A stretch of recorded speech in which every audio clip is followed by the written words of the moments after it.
Uh, Good afternoon. It is interesting to note that when we do something that is different but correct, the opposition get very jittery and will rubbish us. And when we do something that has no impact on them, they will keep quiet.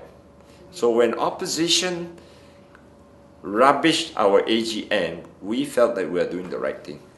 Why do I say so? Because this is the last AGM before the next general election. And everybody is aware that the next general election need to be called latest by April. And that means it's only 5 months away.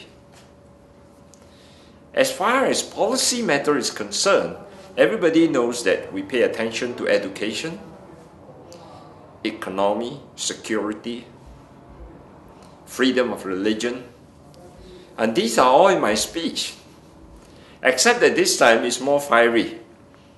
I took the stand that we should now go on the offensive rather than be a defensive. Apparently Malaysians are very attracted to opposition leader because they are all the time offensive.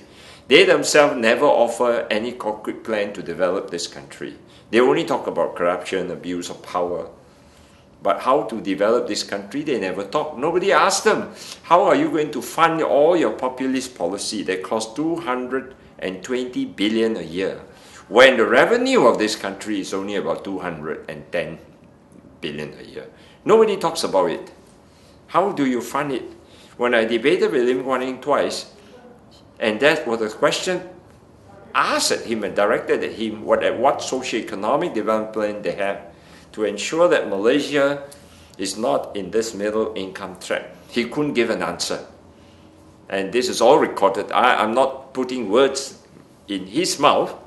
If you care to refer to the debate, which is telecast live and is recorded, he never really answered.